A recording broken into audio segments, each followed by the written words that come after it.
Hola, yo soy Ingrid Begeman y estoy aquí en el Sillón Rojo de Publishers Weekly con el autor Marco Terrovallo y vamos a hablar de su última novela, Piel de Ébano. Bueno, Marco, es un gusto tenerte aquí, bienvenido en el Sillón Rojo. Vamos a empezar hablando un poquito de tu background colombiano. Entonces, tú eres un cachaco que se volvió costeño. Háblanos un poquito de tu herencia cultural colombiana y del rol que juega la misma en tu obra, en tu escritura, de qué es para ti ser colombiano y con esas múltiples identidades. Sí, gracias. No, muy contento de estar aquí en Guadalajara, en esta feria que es tan maravillosa, una de las más importantes a nivel latinoamericano. Y sí, yo pues originalmente estudié ingeniería mecánica, soy ingeniero mecánico, pero debido a ese amor que siempre tuve en las venas por la literatura, me viajé a Barranquilla, estuve allá como por 8 años y en esos años comencé a escribir mi primera novela, la novela El laberinto blanco, que es con la que inicio esta carrera de 7 libros que tengo ya hasta el momento. La herencia, pues conocí mucho en Cartagena, de una ciudad que quiero mucho, que aprecio mucho y en la que baso muchos de mis libros, y el de Ébano es uno de ellos, en la que fundamento todo lo que sucedía en los siglos pasados, siglo XVII, finales del siglo XVIII. Y ahí es donde de pronto encuentro esa parte cultural, ancestral, que no conocemos mucho, que nos han contado. Tú que viviste allá en Cartagena sabes lo maravillosa que toda la historia, el embrujo que hay en la ciudad, y fue algo de lo que me inspiré, me llenó mi alma, llenó mi espíritu, y cada vez que puedo viajar no pierdo la oportunidad de ir allá a Cartagena y llenarme, nutrirme de eso que hay allá. Yo creo que eso es lo que colabora, lo que de pronto me dio a mí esa riqueza cultural para poder escribir. Claro, con otro poco de documentación, pero yo creo que es ese embrujo que caracteriza lo que puedo yo plasmar en mis libros. Sobre todo Entonces, se podría decir que Piel de Ébano es una oda más o menos a Cartagena también, o sea, tiene así una cosa de reverencia, no sé, porque es una ciudad que se impresiona mucho porque la historia habla a los gritos, como usted dijo, ¿no? Está por todas partes.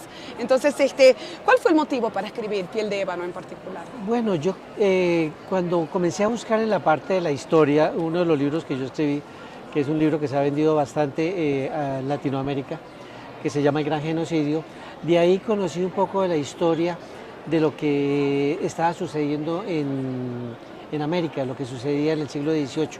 Resulta que el siglo XVIII es un siglo bastante fantástico con respecto a todo lo que trae, a toda esa parte colonial que no conocemos nosotros. Entonces lo que hice yo fue comenzar a buscar qué es lo que había sucedido. Encontré bastante material en el Archivo Histórico de la Nación en Colombia, en México, y también en el Archivo General de Indias en Sevilla, España. Ahí comencé a armar ese rompecabezas de lo que es Piel de Ébano, comenzar a darle esa forma, y encontré, digamos, que toda la literatura, perdón, toda la historia que había en la literatura que nos llega estaba escrita por hombres. Era muy poco lo que estaba escrito por mujeres. Y los hombres que le habían escrito pertenecían a la aristocracia, no eran personas del común. Entonces me puse a pensar, ¿qué sería esta historia narrada bajo la óptica de la mujer, de Manuela? Sobre todo de esta forma como se trataban a los esclavos, y peor aún si los esclavos eran mulatos, era una forma muy peyorativa de la época. Entonces quise mirar eso, desde el peldaño inferior de la sociedad, de esa sociedad cartagenera, de esa época virreinal, cómo sería narrar esa misma historia que nos estaba narrada por parte de los escribanos, pero en ojos de una mujer. Maravilloso, maravilloso. ¿Y cómo fue el proceso justamente? ¿Cómo surgió Manuela? ¿Cómo la compusiste? ¿Cómo fue el proceso de reconstruir, de imaginarla? ¿Hablabas con ella? ¿Cómo surgió Manuela? ¿Dialogabas con ella no sé, en el proceso? ¿Cómo fue el proceso creativo de componer a Manuela? Sí, Manuela es uno de los personajes que más me ha fascinado en la época, en la parte de la construcción, como pude construir a este personaje. Me tomó un tiempito, no niego que pues tuve que hacer todo el perfil psicológico, saber cómo caminaba, cómo hablaba, qué le gustaba, qué desayunaba, qué veía, cómo vestía. Aprendí a conocer tanto a Manuela en 10 páginas completas que pude describir todo lo que era de ella, que en determinado momento, cuando tenía que escribir un diálogo de ella, si yo lo escribía, ella me decía, no, yo no hubiese dicho eso, yo hubiese dicho esto otro.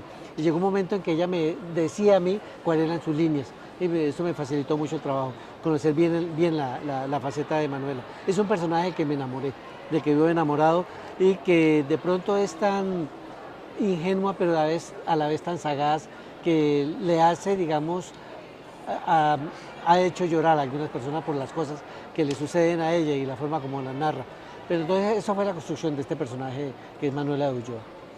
Maravilloso. A mí Manuela me fascina justamente porque usted es un hombre blanco escribiendo sobre una esclava negra o mulata, entra en juego la cuestión bastante peligrosa, racial. Yo pienso en lo personal que la literatura se puede todo, pero la cuestión es hacerlo bien, ¿verdad? Entonces, Manuela sí está compuesta muy bien, pero usted tuvo cierta cautela, miedo, es decir, porque hay una relación colonial europea desde su punto de vista como autor y aparte del escritor apropiándose, ¿no? Agarrando esta imagen, esta historia y componiéndola en un personaje. ¿Cómo fue a nivel ético, moral? Sí, ¿cómo fue para usted confrontar toda esta parte de componer un personaje que es un personaje abyecto? Es un personaje que la historia que justamente... un personaje que nunca hubiera tenido voz, ¿no? O que la historia no le dio la voz y que usted justamente le está dando voz, pero justamente por esta cuestión, ¿no? Que ahora es un tema muy de moda, inclusive, en la cultura del cancelamiento y todo eso, ¿no? Es la documentación, yo creo que esa es la base fundamental. La misoginia. Uno cree que de pronto es un tema moderno, que es un tema de actualidad, no, es un tema de toda la vida. Yo creo que nosotros como hombres debemos mucho hacia la mujer, porque la mujer ha sido subyugada a través de todo, desde el comienzo de la humanidad.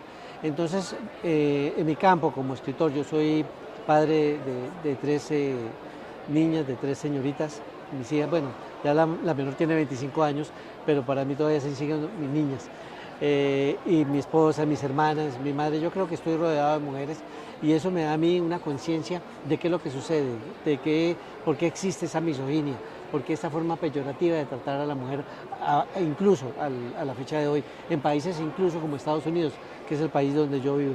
Entonces, esto es un llamado para como pedir un perdón a la mujer por lo que se ha hecho, expresarle de pronto esos sentimientos que no toda la gente los dice, pero que yo considero que nosotros como escritores tenemos que promulgarlo, decirlo, manifestarlo. Yo escribo para la mujer y escribo para que los hombres entiendan que nosotros debemos resarcir toda esa culpa que tenemos, sacar toda esa serie de componentes que no van al caso. Entonces es lo que trato de hacer no solo con Piel de Ébano, sino con varios libros. En todos pongo de manifiesto al principio lo que es la mujer. Claro, y la misoginia también es algo que se encuentra a nivel del discurso, el lenguaje, que inclusive una mujer puede ser machista, por supuesto, ¿no? Entonces, usted ve que espera con su obra, en especial con una novela como Piel de Ébano, que ayude a desconstruir la misoginia, que uno pueda analizar las estructuras sociales a través, mientras va leyendo la historia, que el lector tenga ese espanto, esa parte, hablo así de una parte pedagógica, pongámosle, de la novela. ¿Usted cree que eso es una función de la novela y piensa en eso cuando escribe o...? Sería fantástico que eso se lograra. Es un poco complicado, es complejo, pero yo creo que no solamente nosotros estamos construyendo por eso, existe el empoderamiento de la mujer que hoy en día nos está trayendo con muchas escritoras esas nuevas facetas, podemos poner a entender. Hay alguien a quien yo admiro mucho, que es Emily Brontë, cuando escribió Cumbres Borrascosas. Saber que ella en ese entonces tuvo que publicar bajo un seudónimo, que toda la gente pensaba que era un hombre quien estaba escribiendo esa obra. Entonces, cuando uno ve esa calidad literaria tan excelsa, uno dice, hombre, escribe mejor que muchos autores, que muchos hombres que uno conoce. Entonces, es un poco como ese reconocimiento. Nosotros estamos en deuda de ese reconocimiento y Piel de Ébano pues trata de ensalzar eso. Y qué bueno sería que ese sea el principio y que se continúe por medio de autores y autoras para que pueda sacar a la luz todo lo que le debemos a la mujer. Y entonces hablemos de eso, justamente del rol de usted como un escritor, como una figura en un festival literario también, porque una cosa es el libro que cuenta la historia y otra es tenerlo usted presencial ante su público para justamente poder hablar de estos temas, ¿no? Eso es importante para usted, de participar en eventos como la Feria del Libro, de tener ese contacto con su público, de hablar con periodistas. ¿Es importante para usted? ¿Usted cree que eso aporta a la obra? Porque hay muchos escritores que dicen, este es mi libro y yo no tengo que hablar, no quiero dar entrevistas, no quiero participar, pero justamente esta conversación que estamos teniendo ahora, ¿a usted le parece importante? Claro, es un efecto multiplicador. De hecho, es necesario la parte mediática Necesario. para que la gente conozca la obra, conozca de fondo qué es lo que nosotros estamos pensando, qué es lo que piensa el autor y qué es lo que piensa de pronto la crítica al respecto del libro. Como te mencionaba fuera de cámaras, el libro, gracias a la temática que toca, quedó de segundo en un premio de literatura internacional en Los Ángeles. Latino Book Ocupó Awards. el segundo puesto por literatura narrativa histórica de ficción. Y yo creo que eso es un poco como buscar que la gente conozca este tema y que lo discutan, porque muchas veces la gente conoce el tema, pero no se atreve a hablar de él. Esto es como una invitación a hablar, a mostrar, que hablemos, que pongamos esto sobre la mesa y que de pronto no tengamos que esconderlo, como sucede en muchos hogares, como en muchas sociedades. El tema de la mujer es un tema muy importante y tenemos que estarlo tocando, tenemos que sacarlo y tenemos que hablar de él. Maravilloso, maravilloso. Ahora hablemos un poquito, bueno, hablemos del proceso de abordar la historia colonial y también justamente los personajes femeninos, digamos, dentro también feministas de cierta forma, pero femeninos de la época, ¿no? ¿Cómo es abordar la historia colonial y justamente hablando de esa cuestión de que Colombia, bueno, de que Cartagena el pasado está todo el tiempo presente, ¿no? ¿Cómo fue abordar la historia colonial? Cuando me encontré con la época, gracias a un censo que se hizo en 1777, comencé a reconstruir lo que era la historia y a mirar cómo era que vivían. De pronto estamos muy alejados de la realidad cuando creemos de que todo lo manejaba el hombre. Por lo general, encontré que los hombres se casaban con mujeres que en ocasiones eran 20 o 30 años menor que ellos, lo que hacía que las mujeres enviudaran a muy corta edad. Eran mujeres que, digamos, a los 25 o 30 años ya eran viudas. Esto llevó a generarme a mí una serie de preguntas. ¿Qué pasaba con estas mujeres? Y encontré que muchas de estas mujeres eran empresarias, eran microempresarias, digamos, para decirlo hoy en día, pero ellas tenían negocios, ellas manejaban muchos tipos de negocios. ¿Y esos documentos los encontró en el censo? ¿Dónde encontró todos esos datos? En el Archivo General de Indias habían unos y otros en el censo de 1777. Entonces ahí dicen que habían mujeres que eran costureras, mujeres que tenían ruedas de volanta, que es lo que conocemos, que tú conociste como los cocheros. Claro. Ellas mantenían esos carros, otras tenían tiendas, tenían una serie de negocios que uno decía, bueno, no es posible de pronto que esto existiera, porque así no lo manifestaron, así no lo decía la historia, no. La mujer ha tenido un papel protagónico desde el mismo momento en que llegó la colonización a América. Entonces, ¿por qué de pronto no resaltar eso? Ellas siempre estaban como ahí, a la deriva, como entre sombras, como que no se conocía lo que ellos hacían. Y en Piel de Ébano resaltamos esto, qué era lo que hacía la mujer y cuál era su papel realmente en la colonia.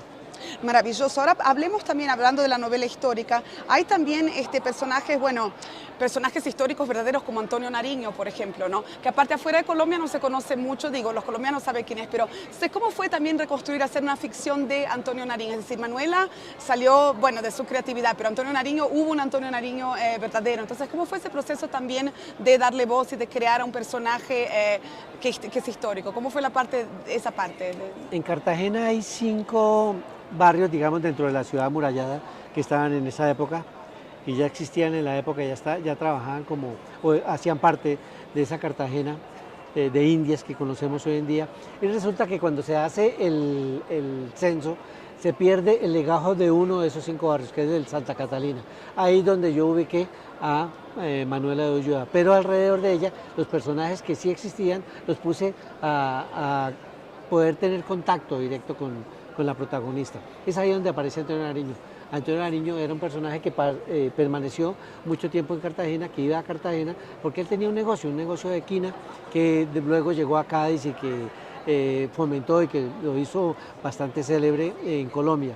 Desafortunadamente sí, a Antonio Nariño no se le da mucho reconocimiento internacional, pero no hay que olvidar que Antonio Nariño fue quien tradujo los derechos del hombre del francés al español y fue conocido en toda América por esa razón. Y ahí, a mi modo de ver personal, es uno de los precursores grandes que tiene Colombia, es uno de los héroes que se debe a la independencia. Nadie más estuvo preso como él, creo que fueron cerca de 30 años cautivo. Es el único que estuvo cautivo por la independencia, por sus ideas de independencia en Colombia. En determinado momento hay un personaje que se llama Manuel de Godoy, que es el válido del rey de Carlos IV, si no estoy mal en este momento, que él es el que maneja todo con María Luisa, perdón, con María Luisa de Parma. Y cuando encuentro yo que este válido del rey, que era el que manejaba todos los hilos de la monarquía española, tuvo contacto con Antonio Nariño, para mí fue impactante, porque yo tenía una idea de manejar a Antonio Nariño por una línea, luego manejaba a Manuel de Godoy por otra, y en determinado momento ve que se encuentran en la historia. Qué increíble. Para mí fue fascinante y saber que ellos sí tuvieron eso. Y sí, hay otros personajes. Es como la historia le está contando, cómo usted la tiene que contar también, o mostrándose esas cosas que son paralelas, pero Exacto. hay cruces, ¿no? Sí, y eso es fascinante porque uno se da cuenta de que la historia de pronto puede envolver muchos personajes, pero que están ahí. Ahora, es importante de pronto para los lectores, porque me ha pasado eso, que mucha gente llega y me dice, no, yo nunca he sido amante de la historia, no me gusta la historia por esa planitud, esa rigurosidad con que se maneja la historia. De mucha gente no le parecía amena este tipo de literatura. Entonces hay que diferenciar entre novela histórica e historia novelada, porque la historia novelada es ella que no permite que se haya ficción, sino que está muy rígida, muy vertical y se somete mucho al libreto, no tiene ningún tipo de cambio. Entonces en ese campo aparece la novela histórica, que muchos historiadores no la consienten porque dice, ok, no es ficción, pero tampoco es historia del todo, o sea que está como entre las dos y no la consienten como un género literario. La novela histórica nos permite a nosotros los escritores llenar esos intersticios, esos vacíos que hay en la historia cuando nosotros no sabemos qué pasó exactamente, con algo de ficción. Con eso lo que hacemos es quitarle esa planitud y darle la oportunidad a la novela de que sea amena, de que sea amable. Y la gente encuentra con eso, con tanto diálogo, con tanta cosa, con un poquitico menos de prosa y más de diálogo, acercarse más a los personajes y de pronto buscar qué pasó en realidad con la historia, porque por lo general casi siempre me dice la gente, no, yo comencé a leer este personaje y comencé a buscar en Google qué era lo que pasaba, si existió, si no existió, si estaba, si hizo parte de la historia o si es un personaje de ficción. Entonces es básicamente eso. Bueno, y aparte de eso también el proceso educativo sí lo vuelve divertido, o sea, porque la novela está, está promovida, es una novela histórica, entonces eso es, y entonces el lector ya sabe que hay un engaño, digamos, o que esos espacios están rellenados con creatividad, entonces invita también a leer y releer la historia también, ¿no? Y aprender y discutir de eso de una manera también mucho más humana que, digamos, que los hechos, porque no son los hechos, sino son las historias a través de los hechos, ¿no? Que es muy, muy, muy interesante. ¿Cuáles fueron los mayores retos para encontrar información histórica sobre esa época? Porque usted también aparte trabaja como ingeniero, ¿no? Entonces, ¿sigue ejerciendo la ingeniería? Sí, sí, claro. Entonces, ¿cómo fue el proceso también de tener esas dos carreras? Como ayer hablamos con un escritor que también era juez, ¿no? Entonces, a nivel de manejar el tiempo y a nivel de hacer la investigación y cuando usted necesite una semana más, pero no puede, o sea, ¿cuáles fueron los mayores retos? Porque la investigación que requiere para esta novela es absolutamente rigurosa, digo, no solo la rigurosidad, pero la complejidad también, ¿no? No es una cosa de 5 minutos, ¿no? Entonces, cuéntenos un poquito el proceso de eso y las dificultades en particular, ¿no? Los desafíos. Sí. Mira, por lo general cuando yo escribo, yo tengo un grupo de investigadores que trabajan con mi lado. Hay una historiadora de Cartagena, una persona que me ayudó bastante para poder sacar esto adelante, por un lado, y por otro lado con un filólogo de España. Entonces con ello teníamos que manejar, porque en la parte de la novela nosotros tenemos mulatos, tenemos personas que llegan de África, tenemos españoles peninsulares y tenemos españoles criollos, personas que estaban allá, y todos tenían una forma diferente de hablar. Todos tenían, incluso los africanos que recién llegaban, no tenían una forma versátil de expresarse en Cartagena. Entonces fue como comenzar a buscar y para eso me ayudaba el filólogo. Pero para no caer en anacronismos, para esa parte me ayudó un historiador. Entonces la historiadora, que es la persona que estaba haciendo esto, me ayudaba a compilar varias de la información. Llegamos a sacar casi 800 páginas de información, pero tenía que seleccionar. Entonces para eso me ayudaba otra persona para mirar, ir seleccionando sobre qué era lo que más me interesaba, ir sacando esa información e irla plasmando. Para crear Piel de Ébano comenzó a hacer una escaleta. En la escaleta comenzó a dividir todo en capítulos, no sabía de cuántas páginas me iba a salir inicialmente, pero comienzo a diagramar todo. Ya después de que tengo diagramados todos los capítulos, que ya tenía la historia, que sabía cómo iba, qué iba a ir en cada capítulo, qué personajes estaban, cómo eran los personajes, haciendo todo el estudio de los personajes, ya me doy la tarea, ya después de toda esta investigación, de escribir el libro. pero no escribí la primera línea hasta que ya no tenía claro de dónde comenzaba, dónde terminaba y qué iba en cada capítulo. Entonces es la forma como diagramar ¿Y esto. cómo fue para escribir la primera línea, que siempre es la más importante porque es la que penetra, digo, la que tiene el tono, la que tiene la musicalidad? ¿Cómo fue encontrar eso? ¿Le vino? ¿Fue difícil? ¿Fue fácil? ¿Cómo fue ese proceso? Pues, de encontrar el tono de la novela, ¿no? Porque usted habló del diálogo, los registros, que eso es súper también muy complejo, un trabajo complejísimo, pero ¿cómo fue también el tono de encontrarlo? Porque es una novela que tiene un tono muy, bueno, está perfecto, pero ¿cómo fue? ¿Cómo surgió eso? Sí, claro, no, yo creo que el dramatismo fue el que me influyó. Ver esa parte, digamos, cuando Joseph está siendo castigado por su amo y los azotes. Para mí me marcó mucho eso. ¿Por qué? Porque cuando uno se da cuenta cómo eran los castigos, para que tú tengas una idea, cuando existía la Inquisición, ellos cuando tenían alguna persona que estaban llevándola para ajusticiarla, la mayoría de veces las castigaban con 200 latigazos. Entonces eso era inhumano, cuando se decía que más de 20 latigazos no podían darse a una persona. Entonces cuando yo veo eso y lo pongo en contexto, ¿qué sufría la gente? ¿Cómo sufrían los esclavos? ¿A qué se enfrentaban los esclavos? Y el peor, lo que a ellos más le temían era eso, el miedo que tenían a ser castigados, a los latigazos. Entonces yo creo que ahí encontré como la forma de partir, de meter a la persona y decir por qué lo están castigando, qué pasó, qué hizo. Se merecía que le hicieran eso, por más que hiciera su delito, tenía que pasar eso. Entonces comienzo a mostrar esa faceta, comienzo a mostrar cómo era que vivían, digamos, en una casa, vivían 40, 50 personas, 4 o 5 familias diferentes, vivían hacinados, casas que no tenían puertas, y en un solo cuarto podían vivir 20 personas. Entonces eso se prestaba para todo tipo de relaciones sexuales, de este tipo de cosas, cuando había niños viviendo con ellos. Entonces cuando comienzo a tratar de meterme en esa atmósfera, me doy cuenta de que era algo muy feo. Y entonces ahí es cuando comienzo a ver que lo que se podía presentar, qué podía suceder y a qué se enfrentaba una persona si era descubierta haciendo esto. Y es cuando comienza el libro, de esa forma dramática, con latigazos. Oh, qué interesante, pasando por tantas emociones y tanto, porque los hechos son absolutamente, bueno, desgarradores, ¿no? En ese sentido. Bueno, también, y la última preguntita, porque ya nos estamos casi quedando sin tiempo, pero es que tengo tantas y voy a elegir la que quiero hacer. Bueno, la novela también entra en la vida privada también de la realeza española, volviendo a la contrapartida de eso, los esclavos viviendo en estas condiciones y la realeza española viviendo en la suya, ¿no?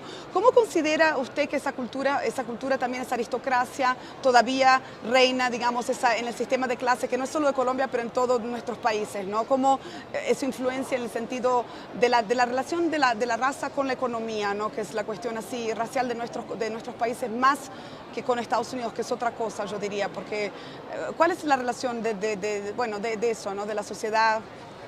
Sí, de pronto yo diría que la forma de pronto de novismo que se presenta en esa parte de la realeza, de la monarquía, pues daba lugar a otra serie a otra historia diferente, a otro contexto. Más sin embargo, digamos, como queda retratado ahí lo que le pasó a La maja desnuda, que ahí la retrató muy bien, una obra que hizo Goya, y que ella en determinado momento tiene algún tipo de injerencia, a pesar de que no estaba al nivel de los reyes, comienza a manejar en cierta forma también los hilos con Manuel Godoy, y cómo ellos terminan, por lo menos Manuel Godoy, siendo una persona demasiado pobre, después de que él manejaba todo en la corona española. Entonces fue como darle un poquitico de respiro también, porque mientras que estaba sucediendo algo en América, también sucedía algo muy importante en España, que eso lleva incluso a la abdicación del rey en su hijo Fernando, que Fernando tiene que tomarse a bien las riendas del palacio en España. Entonces era como mostrar un poquitico eso que sucedía, porque la historia y todo lo que sucedía en España se sentía en América. Y pues por supuesto en Cartagena, que era uno de los puntos principales del virreinato. Entonces fue más o menos tratar de congruir todo eso en un solo punto. Bueno, muchísimas gracias por la entrevista. La última preguntita entonces antes de terminar, ¿en qué está trabajando ahora? ¿En qué obra está escribiendo? ¿Qué está investigando? ¿Qué ideas tiene? ¿Cuál es la próxima novela o el próximo libro? Hay un libro que se llama Aleluya, pero no tiene nada que ver con religión. Es la historia de una bruja que fue la primera mujer que fue 3 veces acusada de brujería por la Inquisición española, y que fue 3 veces encontrada culpable. Es el libro que estoy escribiendo en este momento, se llama Aleluya y tiene que ver con la historia en Cartagena a principios del siglo XVII. Estamos hablando de 1610 a 1632, cuando recién comenzó la Inquisición. Hay que recordar que eso fue en 1610 que se abre allá con una persona, Lorenzana de Acereto, que fue la primera mujer juzgada en toda América, fue en Cartagena. Entonces, Ay, maravilloso. ¿Y por dónde va la novela? ¿Va investigando, ya va redactando o prefiere no ponerle un...? Estoy a 3 capítulos de terminar. Bueno, esperamos ansiosos la próxima, pero mientras tanto aquí tenemos a piel de ébano de Marco Roballo, así que bueno, súper recomendada. Muchísimas gracias por la entrevista, por su tiempo y bueno, gracias por acompañarnos.